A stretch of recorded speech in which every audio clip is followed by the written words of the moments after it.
All right, welcome to our third reading or rereading of the Horizontal Society, Understanding the Covenant and Alphabetic Judaism by Rabbi Jose Faur. We read through the prologue where Rabbi Faur introduced his work, introduced his basic thesis about Judaism being a system that generates meaning, generates freedom through reading.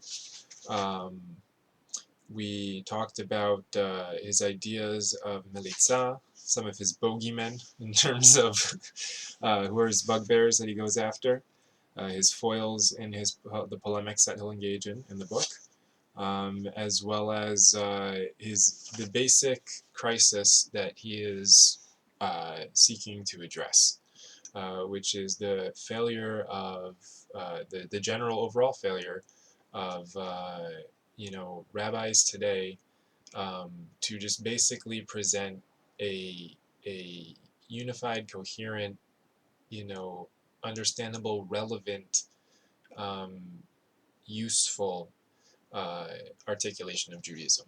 Right? Okay. So let's start with that said. Let's start with the introduction. Section 1, the God of Israel, introductory remarks. So the first Sabbath, says Rav Faur, signaled the end of creation and the beginning of historical time, when God rested away from all his works. And he brings in a footnote here referencing Homo Mysticus, which is his guide to the Guide for the Perplexed by Rambam. And I just made some notes here to bring it in for you here. So basically, what he's talking about the first Sabbath here. And the first Sabbath is very significant. The Jewish Sabbath, unlike the Christian and Islamic Sabbaths, right, actually doesn't mark a primordial cosmological moment, right? It actually marks the beginning of historical time. What does that mean? So the Christian Sabbath is obviously on the first day, right? The first day of creation. And the Islamic Sabbath, right, is on the sixth day, right? The last day of creation. But the Jewish Sabbath is on the seventh day. After creation ceased, God is resting, so to speak, and there is no more creation. That's the beginning in the Hebrew worldview. That's the beginning of time. That's the beginning of historical time, right? The time that human beings participate in, right? Um, so the first day even of the Hebrew calendar, right? The first Rosh Hashanah was on the Sabbath, right? It was on the first Shabbat. It's the calendar starts with a Shabbat, right? Not the 6 days of creation beforehand, which even many commentators say themselves weren't 6 calendar days. They were epochs or eras or aeons or whatever you want to call them. But time, as we think of it, right? Historical time started on the Jewish Sabbath, on Shabbat, according to our tradition, right?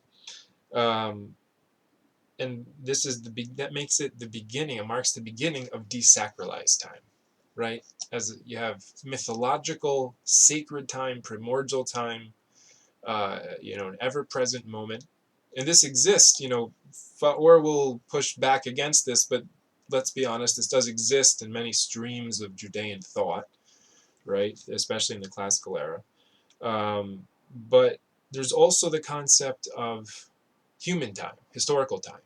And that's the focus of the Torah, according to Rav Faur. He has a great quote here from Homo Mysticus, which I just copied there. He says, "The mind is terrified at history, an experience demanding response and personal participation. Particularly, the mind is terrified of history, particularly when it cannot be made to fit the standard models," right? When history can't be made to fit the standard models that we try to squeeze it into.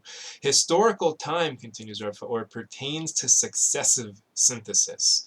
That means that instead of having all the elements that you're interpreting, that you're reading, that you're understanding presented all at once in a flash, you have one after the other, right? And it's through their unfolding, right? It is dynamic, he says. It unfolds in a series of events. It's through that series, like in a song, each note one after the other, right? That's what you're synthesizing. That's what you're generating meaning from, right? Mythology transpires in a static atemporal situation, right? So we have here history versus mythology.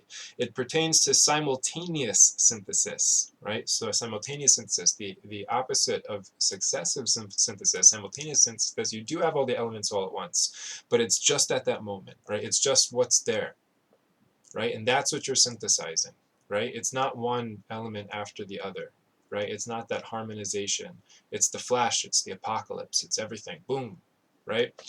Faur continues, for the archaic mind, common mortals cannot participate in meaningful events. They acquire meaning not by being themselves, but by fitting into a mythological model and becoming something or someone else, right? So I wanted to flesh out that quote that Faur is referencing in the footnote, because it drives home the point that, religion, if it's going to be meaningful in today's day and age, right? You could say if it's ever going to be meaningful, but especially in today's day and age, it's got to be talking about historical time, not mythological time. It's got to be presenting a picture of human history that human beings can participate in, not that human beings are excluded from or subordinated to. So with that said, all right, the first Sabbath signaled the end of creation and the beginning of historical time, when God rested away from all his works. Among the 10 things created at twilight, Bein Hashemashot, the instant marking the end of creation preceding the beginning of the Sabbath, the rabbis counted Kitab and Michtab, two separate faculties that God endowed on humanity. Usually these terms are taken as synonymous, Kitab standing for script and Michtab for writing, resulting in a tautology. The correct interpretation was given by Rabbeinu Hananel and quoted by Rabbi Yehuda al-Bargeloni. The first term, Kitab, refers to the alphabet, the particular letters that you write, for example, Aleph, Resh, Sadi. The second term, Mechtab, stands for reading, and it is the faculty that enables you to read the above-mentioned letters as Eretz, earth, right, or land. Thus, writing and reading, right, are two extraordinary faculties bestowed on humankind at the twilight of creation, right? So writing and reading, what we really mean here is we mean like letters, right? And how those letters come together to form words, okay? Right? So these faculties border on the miraculous. The first is the faculty to devise a visual system, the alphabet, in which each sign, the letter, stands for a phonetic sound. To gain a better insight of the miraculous aspect of the Kitab and Mechtav, we must remember that the Hebrew alphabet consists only of consonants. Vowels are excluded. Right? Thus, the Kitab consists of symbols, each standing for a consonant, an unpronounceable phonetic sound. The Mechtab system is the faculty of synthesizing the Kitab into something transcending the symbols themselves and reading them as a word. Right? To accomplish this, the reader must mentally provide the vowels to an unpronounceable set of consonants. So what is he saying here? He's saying that, so we have the Kitab system, which is like visual, letters, right? It's visual symbols. It's otiot, right? And then together that's the kitab, right? So Aleph, Bet, Gimel, Dalet, that's the kitab, right? And then when you say, okay, Aleph and Bet, that's Ab, right? And Bet, Gimel, Dalet, that's Beged, right? So now you're taking those individual elements and you are systematically, right, joining them together to make a new unit of information, right? That's more complex. It's a higher level of complexity of organization than just the individual elements themselves, which represent, again, just sounds, right? So we're taking symbols for sounds, and together we're making words that now have more meaning than just each individual letter lumped together, right? Okay. But in order to do that synthesis, in order to take those elements, to take the kitab and apply the mechtab, it requires someone to read. It requires a person, right? Now, in a consonantal alphabet, right, like the Hebrew alphabet, it requires a person to supply the vocalization, to supply the vowels themselves, because all you have are the consonants.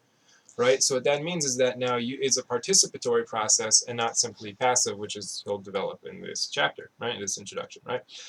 So after citing Rabbeinu Hananel, Rabbi Yehuda al-Bagloni expounded these points further. The Kitab system stands for the faculty of devising the shape of each letter, as with our alphabet, in which each individual letter stands for and by its stands for something by itself.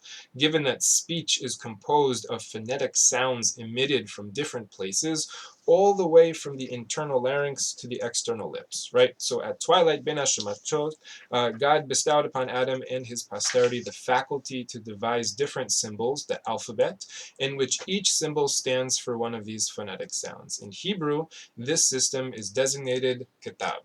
Right, so the word that is phonetically synthesized out of these symbols, the alphabet, is designated michtav, reading, which is the phonetic fusion of the letters that are consonants, thus reading a written term as a word. Right, so so Rav Faur has a great footnote here that he just gives some examples more of this mishkal, right? Which we say of, like, other examples of that type of speech, where it's like kitav kitav and it's michtav, right? So he says, according to Rabbeinu Hananel's interpretation, the mem in michtav is a performative of kitav, right? It's what you are doing when you do kitav, right? When you make kitav, right? So when you're doing the act of writing, michtav is that thing. That's how you say it. It's not ketiva in Hebrew, it's michtav, right? Okay. So on these noun formations, see Reb David Kamchi, right? Translated, okay. This type of noun is composed of the performative mem plus a verbal root in the function of the infinitive, right? So mem mean, and then plus, to do this. Mem to, right? Okay. So the performative mem, he says, in my view, in Rav Faor's view, and Rav Faor's doctorate was in Semitic philology, so take it for what it's worth. The performative mem renders the noun a performative of the verbal root, as with mishpat, which is the performative of shafat, mishnah, which is the performative of shana, mikra, which is the performative of kara, standing for recitation of the Shema, right, or of the text of the Torah, right? So just thus the expression em la mikra for the vocal reading of scripture, in contradistinction to em la mesoret, that stands for the consonantal text. And he once mentioned to me, just in person, you add to the list mikdash, right? So from the root lekadesh, right, to declare something distinct or differentiated or holy or sacred, right, to sanctify it, right? Mikdash, that which you declare sanctified, that which you sanctify, that which you declare holy. Mikdash. Anyway, back to the text. So the Hebrew alphabet breaks the grid signifier signified, right? An important, meaning that something that what is signified by the elements, right? What is signified by the letters together is more than just their simple presentation. The reader now has to supply their vocalization, has to read a word from just those letters put together. An important feature of the Hebrew alphabet is that it excludes vowels. A scroll of the Torah containing vowels is ritually void. This bears directly on the Hebrew concept of reading, kriyah.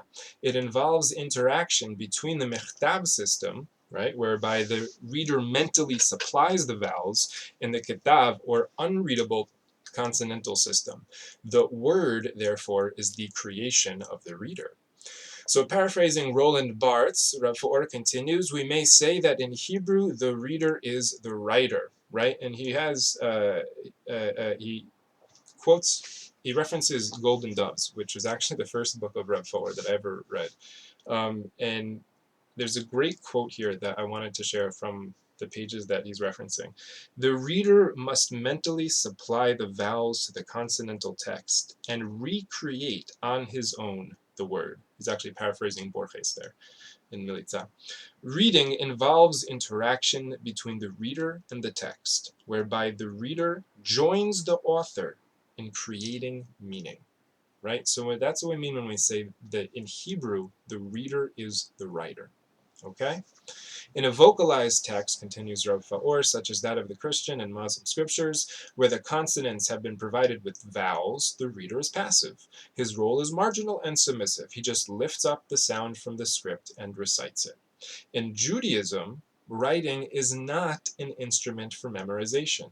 The rabbis distinguished between writing, someone who writes kotev, and mnemonic marking, roshem, right? If someone who just uh, the difference between writing and roshem is the difference between just making, roshem, you're just making glyphs, hieroglyphs, cuneiform, pictograms, whatever have you, symbols, but it's not writing, right? It's not writing until we're actually talking about letters. We're talking about symbols of sounds that you're combining into words, right? So writing is structurally connected to a word, not a thing.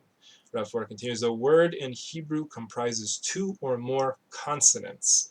Therefore, writing must comprise at least two consonants. A single letter abbreviating a word or representing a number is not writing. In fact, that's why you're not liable. You're patur aval asur, but you're patur, right? So you're not chayab on Shabbat if you only write one letter, right? It's at least two letters that make a word.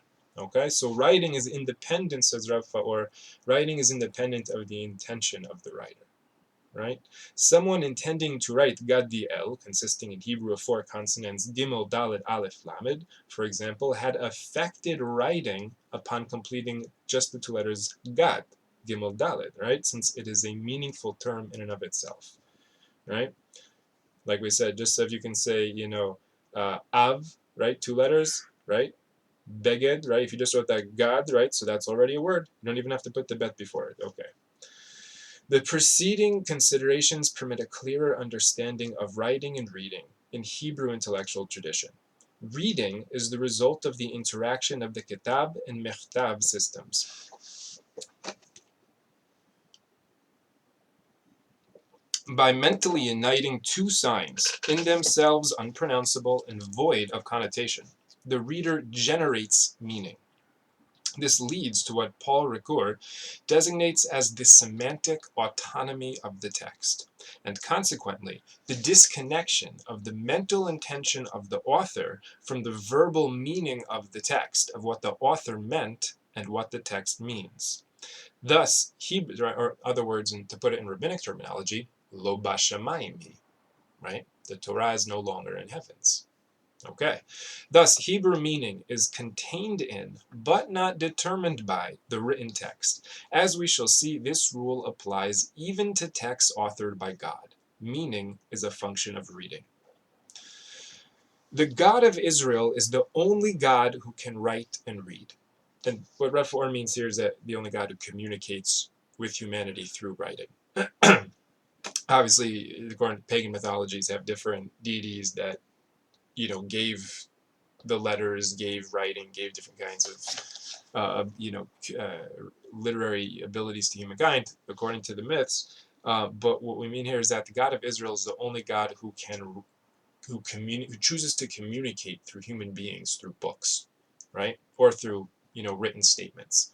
When King Belshazzar saw the handwriting on the wall, the proverbial handwriting on the wall, he knew that it was a message coming from the God of Israel and not from a pagan deity. Therefore, he panicked. The tablets of the covenant were written with the finger of God.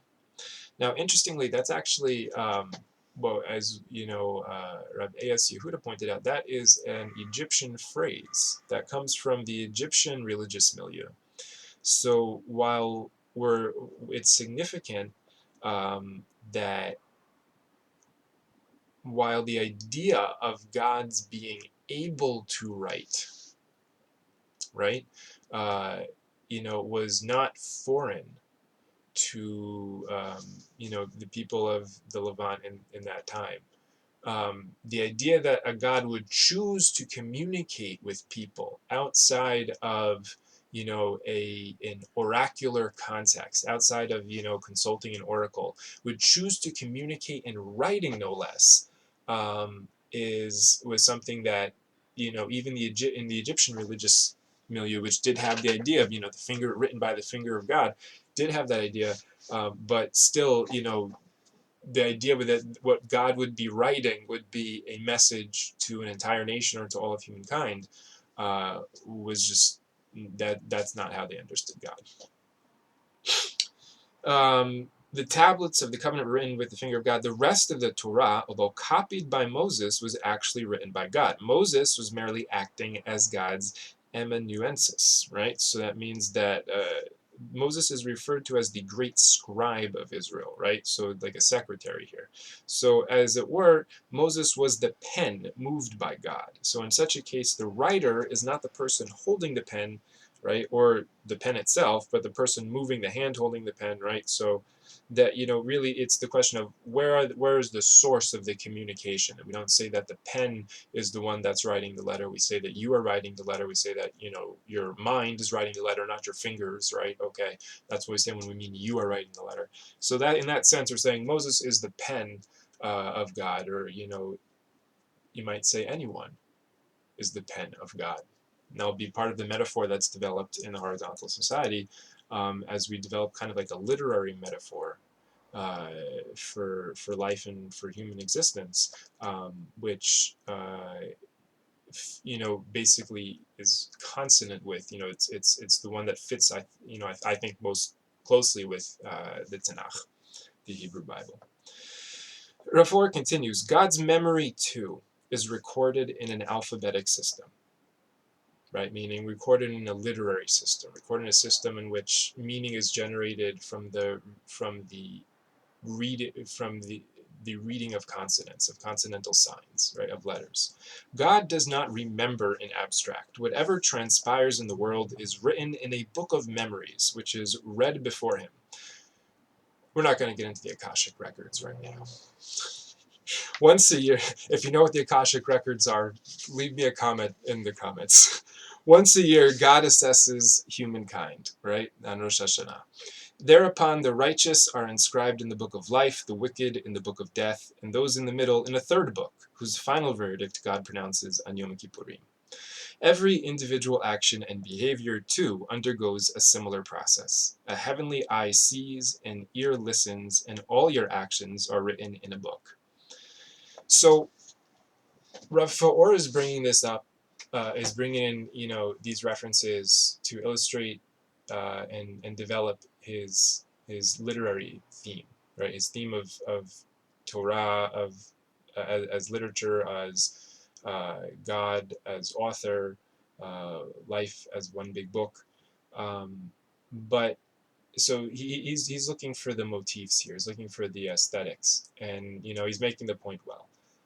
But I just want to point out that this is also, insofar as, everything is seen and inscribed, nothing happens in none of our actions take place in a vacuum. This is very much related to what I think is the idea of karma, especially as it's developed on the Hebrew side as the idea of midah keneged midah, the din midah keneged midah. It's not relevant directly to this point, but think about what that means in terms of when we say, there's consequences, there's causality, there's causation. Everything we do causes something. Everything we do has an impact. Nothing we do is in a vacuum. Everything, at the very least, is seen and recorded. And if we want to say, have a whole theology about the judgment, then we can, say that, it's recorded for a later court case. But just that idea itself, that kernel of an idea, that nothing we do is in a vacuum, it's significant. And it relates to other ideas, I think, that we're developing on the Asian continent at the same time. Rav Faur continues, the God of Scripture does not communicate to an analphabetic void. The audience must not only hear the sound of his words, but actually read them. More precisely, it is only by reading his words that one can actually hear his voice.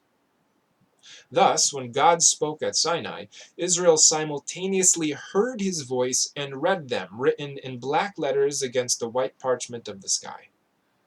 During the theophany at Sinai, the people simultaneously read/heard his words. Commenting on the verse, and all the people saw the voices, Rabbi Akiva explained, they saw and they heard what they saw. They saw the word of fire coming out from the mouth of the Almighty being inscribed on the tablets.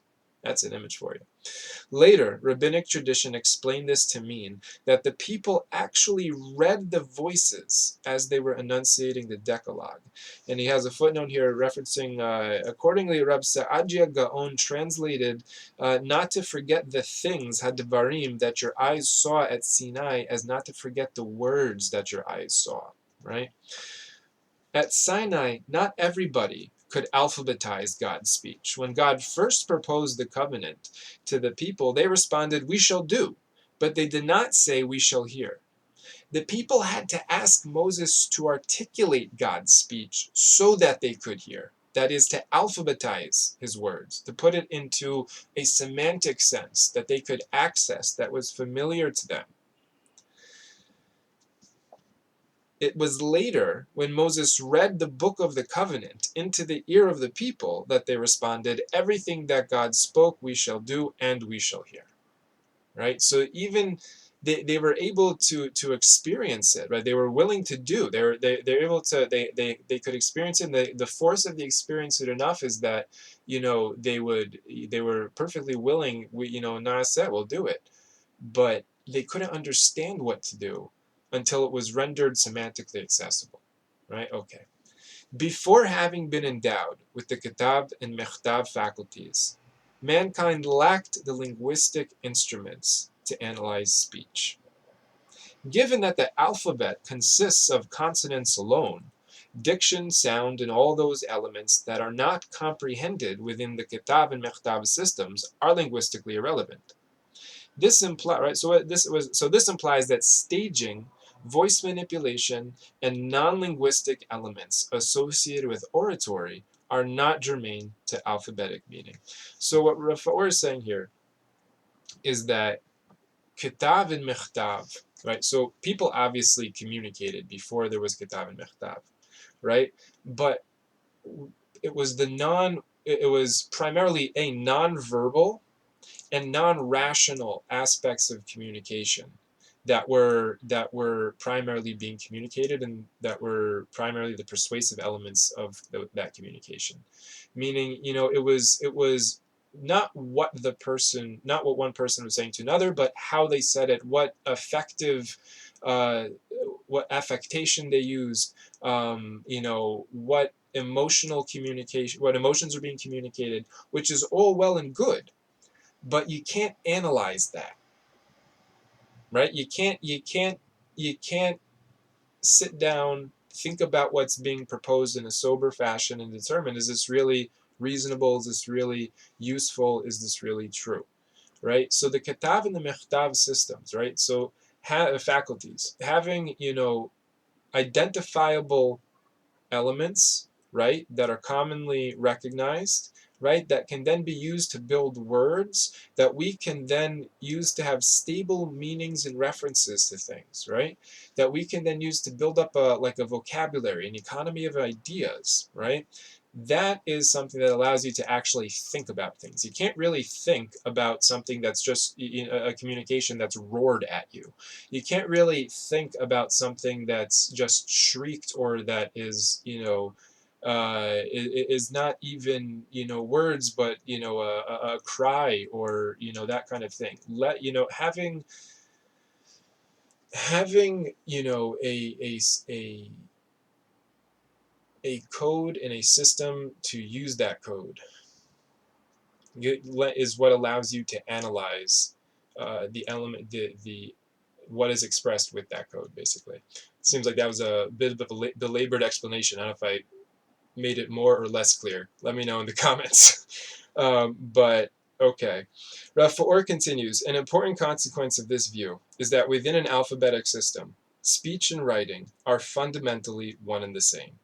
Right, and has a footnote here. That is why in rabbinic literature, alphabetized speech, literary speech, is referred to indiscriminately, either as it was written or it was said. For instance, referring to King Solomon's writings, right? It says King Solomon said 3 books: Song of Songs, Proverbs, and Ecclesiastes. Right.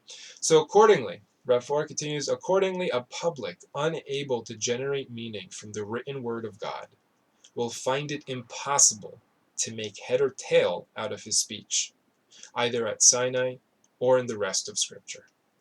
The purpose of this section, right, the God of Israel, section 1 of the Horizontal Society, the purpose of this section is to explore the Kitab and Mechtab systems in the intellectual tradition of Israel. A fundamental premise of this investigation is the principle that signification is conditioned by the mode in which the events making up God's speech are processed and subsequently stored in the collective memory of Israel.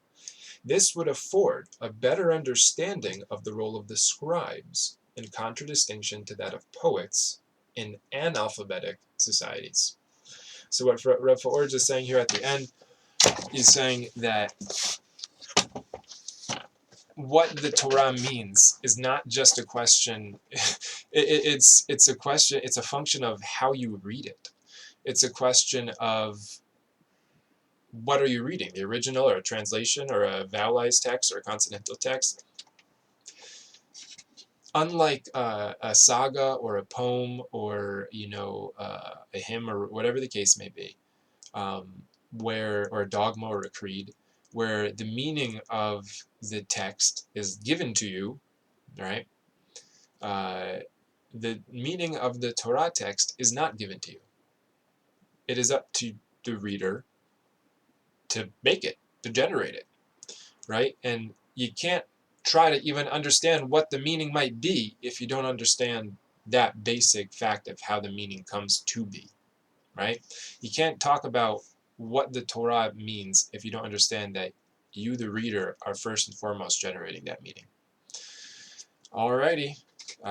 Next chapter, the first chapter, that was just the introduction. The first chapter will be the book of creation. Looking forward to it.